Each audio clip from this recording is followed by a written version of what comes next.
Swami Sharanam. We have a lot of Kanni Ayyappas this year that joined us. And a lot of senior Ayyappas also probably never realized why we do certain things as part of the Mandala Program. So the idea here is to share the knowledge that our Guruswamis have given us. Every Guruswami has different lineage, so not every story, every narrative may be exactly the same. But I am sharing what my Guruswami told us. Sampat Swami may also add some. So please request everybody to sit seated. We'll go through maybe about 20 minutes of presentation. Please be quiet. So let's start with the basics here and then we'll go to a little bit of more technical. So Swami Ayyappa, I think everybody knows, is a son of Shiva and Vishnu. Vishnu in the Mohini avatar. He is considered the third son of Shiva, brother of Ganesha and Durga. So this is new information to anybody. I'm very happy we are sharing. Sabarimalai is one of the temples of Sri Dharma Shastra. Shastra has a lot of different avatars, but Sabarimalai Ayyappan is one of the temples. Is situated in the state of Kerala. A lot of songs he has sung. Malakki Malanadumel, Malayala Vishile, Kankanda. So he is sitting in the Sabarimalai in the state of Kerala. The place that he resides is called Sannidhanam. He is in a brahmacharya pose, always in penance. We always go and disturb him every month. And he takes that disturbance from us. But he is supposed to want to be left alone. But then we all call him and then he wants to see us. So we go and see him. So what is the essence of Ayyappa? What is different? Why we have to do Mala Dharanam? Why you have to go down to the person doing Mala Dharanam? Why you call Swami? What is so special? Why can't other people doing different gods, Brother also know why it is so specific that for Ayyappa you call them Swami. So the concept is Tattvamasi, right? And if you closely look at Ayyappa's statue, it has a chin mudra, right? So always, it's never like this, it's always like this, right? Why this is like this? So 4 fingers you have. First index finger you always point to people, right? You did this, you always point to people, right? You can do that similar with the other 3 fingers also. But this finger is only, you can never point to it. You always point towards towards inside. Always inside you is God. So when you bend your ego, that you point to other people towards God, you be one with God. That is Tattvamasi. Tattvamasi means you and I are one. So when you and I are one, if you have to be Swami, you have to go through certain cleansing process, which is what Mandala Vratam is, right? So you take 41 days of Vratam and you cleanse yourself. This is kind of what is the requirement. This is not man-made stuff. This is what Shastra has himself told. That if you want to come see me, don't come see me with like impurities. Go through the Vratam, cleanse yourself and then come see me. Because you will be climbing the 18 steps. We'll go through some of that details also. You will do the Mudra Tenga like we did. All of the prerequisite to that is to do cleansing Mandala Vratam, right? So that is why we say, hey, this person has undertaken the Vratam, meaning he is going to go through 41 days of penance and he is a Swami now. He is going to be Ayyappa in 41 days. That is why it is special. So Tattvamasi Chin Mudra. The other hand, if you see, always Ayyappa is always saying, come. We always say Ayyappa Sharanam, people understand what that means. Ayyappa Sharanam means complete surrender to Ayyappa. You cannot have doubts, can I do this, can I do that. If you put Mala, then you have no doubt. You have to go with only Ayyappa Sharanam, right? And Ayyappa is saying, come, take Sharan with me. Sharan means, take my refuge. I am your savior. From now on, you are Ayyappa, I am Ayyappa. We are both one. Don't have any doubts. A lot of people who have gone to Sabarimalai have experienced where very lot of people will think, I just ran a half marathon, I can go climb the Malay, they cannot climb the Malay. A lot of people who I cannot even get up. Sampat Swami's example. He kept telling me this year, I will not walk the Ayyappa, I cannot come to Sabarimalai. said, "I'm going to put the male or not?" "Yeah, I'll put the male." "Then keep quiet." Right? Then come. And he was like in the first batch to get to Sannidhanam. So miracles always happen. When you go to Sabarimalai, you will experience Ayyappa. When you go there, he resides. That's why he is Kalyuga Avatar, right? He is always there in omnipresence. So whenever you do the 41 days Vradam, you will experience Ayyappa. It's a guarantee. So that is why we always say, don't just come and do like morning mala and do Irumudi. Yeah, you can do that. You can do the process. You can do the Nayyabhishekam. But are you the one trying to see God, or is asking God to see you? If God to see you, you have to be going to the 41 days. So,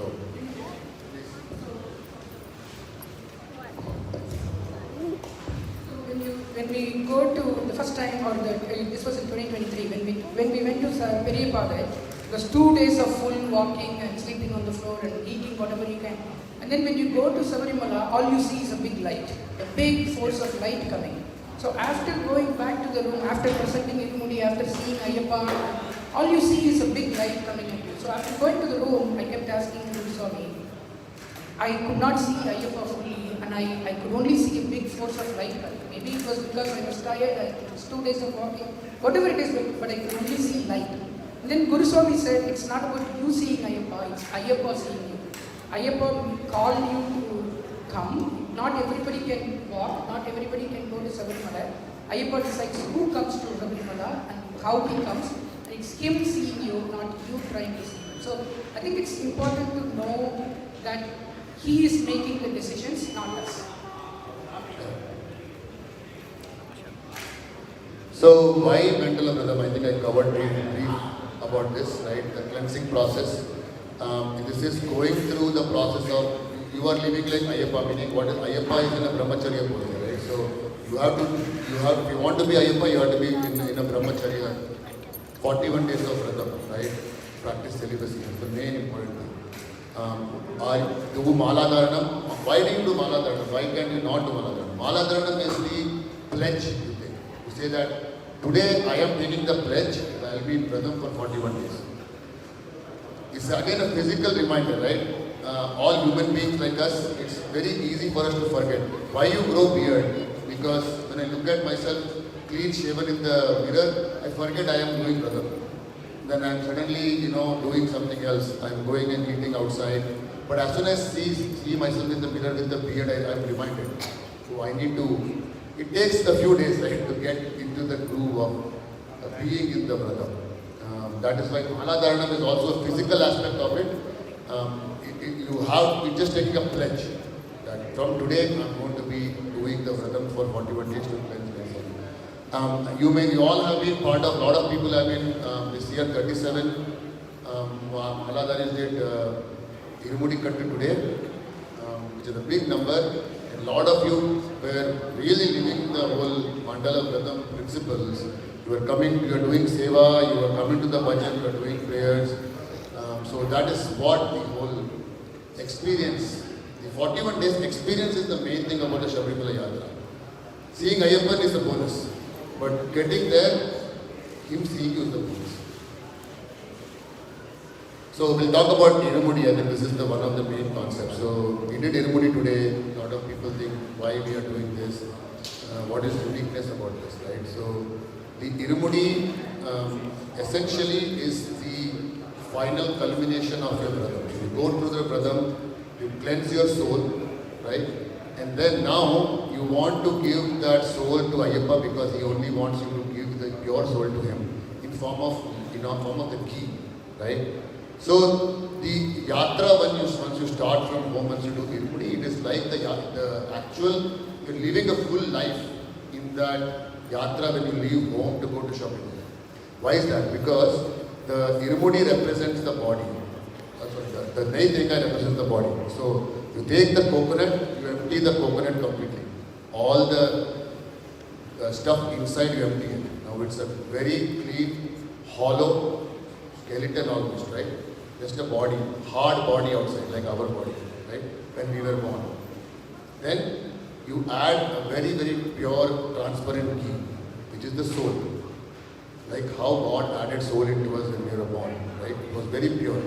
Nowadays we cannot claim that, right? When we were born, very, very pure soul. So we add the pure soul and then we experience the whole lifetime in the yatra. So you take the Naithengai, which is your body and the soul, you keep it in the Irumudi, which is you have two bags, Minmudi and Pinmudi. Minmudi is everything you want to offer for God, which is the Mudra Tengai with the ghee filled in, rice, Abhishekam items, everything. Pinmudi is everything that you want to use during the yatra, which is food during the yatra you want to prepare, you eat, your dress, veshti, etc.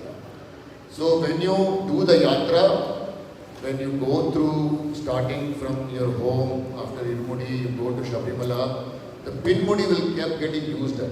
You will open up, you will eat some, you cook, right? When you go to God, only thing that will be left is what is there for God. Everything that you have is gone, including your ego, right? God will make sure you go through the yatra and you experience that you cannot do anything alone. He is doing it, right? So when you go through the whole process is when you go to complete surrender. This will then give you the license to climb the 18 steps, right? So the Pinmudi, Minmudi concept is the concept of your life. So when you reach Sabarimalai, like we saw in the Ney Abhishekam today, we poured very, very pure, transparent ghee. But when we open the coconut, how does the ghee look? Opaque, solid, opaque, right? Why is that? That's how life is, right? You are born with the pure soul, but as you go through life, your soul gets corrupted with all the things. So this is a very quick trump card for you. Yearly go cleanse your soul and come back, right? You go to the yatra, cleanse your soul, give it to Swami, give it back as prasad, come back, take the malai out and go back to normal, making the soul back so they can cleanse it next year. So that is the essence of the yatra. It takes you through a whole lifetime of cleansing your soul that you can never do if you are living in a worldly unless you become a saint, right? So that's the significance of Irumudi. Oh, and also there was a picture about the Homa Kundam. So similar to the body getting burnt, once you offer your soul to God, the Tengai gets burnt in the Homa Kundam, which is representing of your getting away the body out. The soul is the main thing. Because of the soul, the body is nothing. I just want to make a point there. So here also we have collected all the coconuts. We will be burning that outside after today. So Padinettam Badi. So we took the Vratam, we cleanse ourselves for 41 days. We do the Naithengai, we are given the concept, right? We take the Irumudi, we get to Sannidhanam, right? Now, how do you then finally get to Tattvamasi, which we explained, which is you and I are one. How do you become God, right? So the 18 steps represents things that you overcome. Each step represents something. The first 5 steps represent your senses, right? Your vision, hearing, smell, taste, touch. Overcome those senses, right? Next 8 steps represent the emotions. Kama, Krodha, anger, love, lust, passion, boastfulness, jealousy, etc. Climb that, right? Then the next 3 are your qualities. The good qualities, sattva quality, rajas, which is like, being like very rich and boastful, and then the tamasic quality, which is inertia, not doing anything. Even your good quality, your bad quality, any quality, you are overcoming that when you are climbing the 18 steps, right? And the last 2 steps represent jnana, ajnana, right? Knowledge, ignorance. So, irrespective of your knowledgeable, you have to do complete surrender. If you are ignorant, definitely do complete surrender. So you climb these 18 steps, and then as soon as you get to the top of the 18 steps, you see on the Sanctum Sanatorium, you will see there is a word called Tattvamasi, which then says, okay, now you and I are one. You are now one with God. So that is why this 18 steps, to climb that, you can only gain your control over all of these 18 things when you have the Irumudi. You can only get the Irumudi when you do 41 days of Vratam. That is why this whole yatra starts from the day 1 and ends in Sangam. Quick request. So I know we are in the US and a lot of us try to do 1 week Vritam, 2 days Vritam, 1 day Vritam. So in general, like Hariswami said, the process is the most important. So next year, whoever did a short Viradam, I would encourage you to consider a full-fledged 41-day Viradam.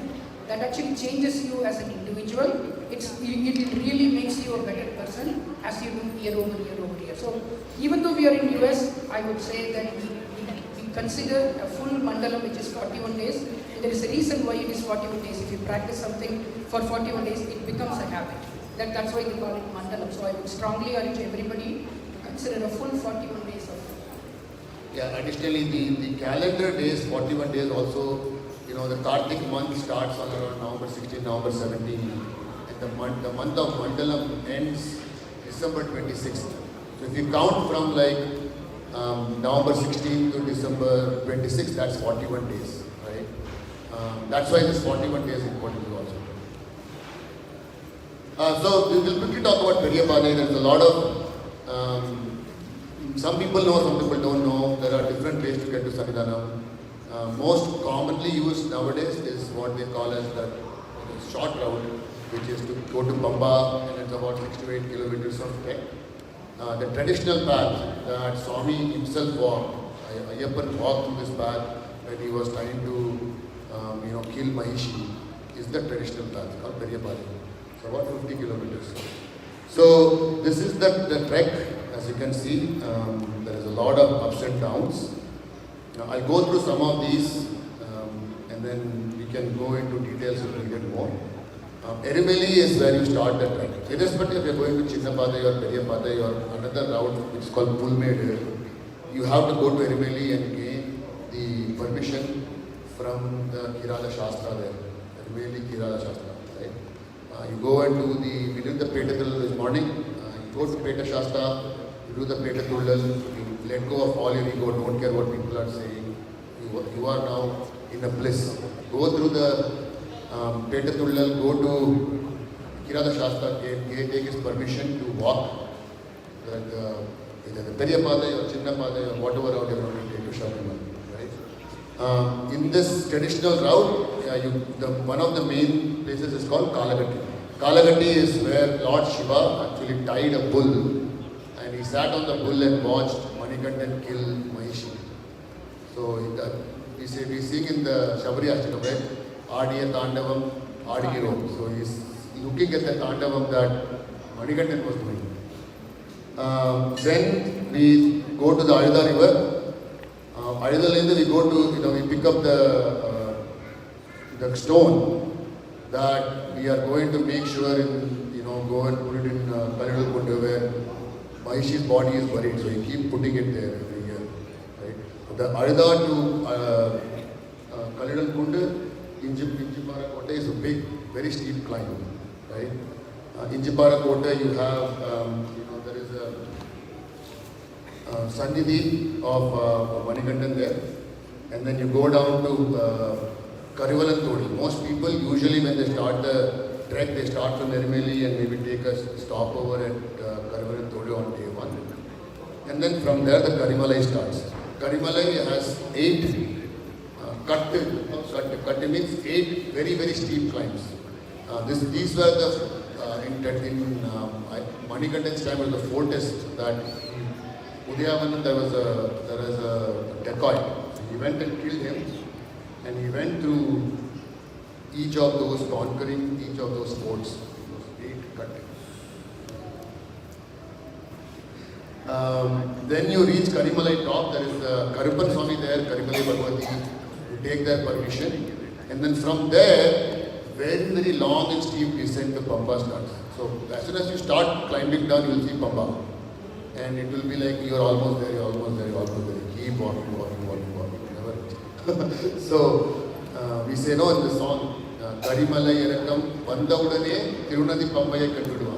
So you see Pambai and you hear Pambai, but you cannot get there. You keep walking, walking, walking, walking, and several 3, 4, I don't know how many hours later, and a lot of knee pain later we reach. And then there is the Periyanavatam, Shariyanavattam, and then you reach Pamba. Pamba is where mostly then you see a lot of people because what people come to short route. So this is the traditional path. We just want to kind of give a quick glimpse of this. The terrain is a good way to kind of think about it. If people have done it, you know what I'm talking about. Ayyappan lives in Karimalai, that's the truth. if you have stayed in Karimalai, you would have experienced Ayyappa in some way or form, right? Every year there will be experience. So if you have not done it, at least once in your lifetime, please walk the Periyapada. You will not regret it ever.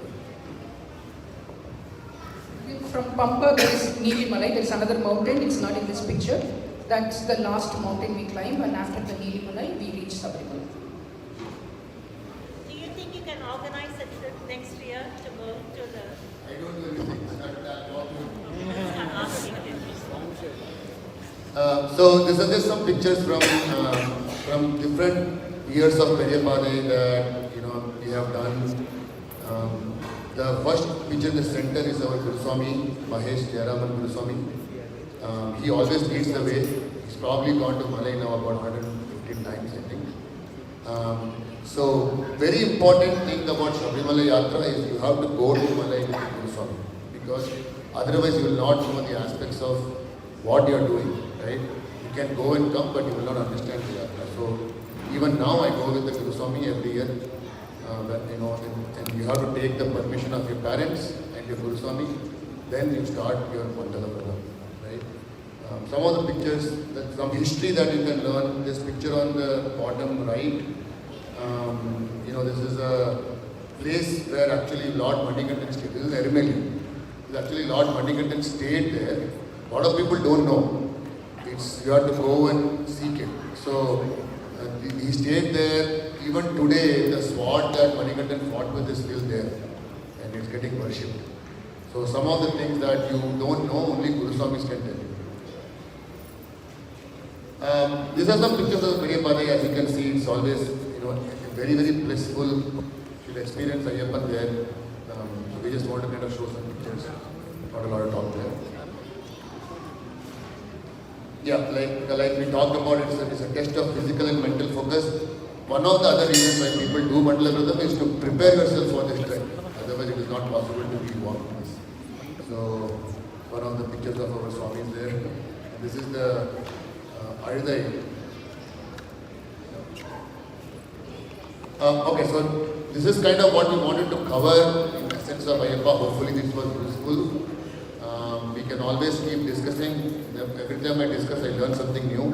So it's always an ongoing journey of seeking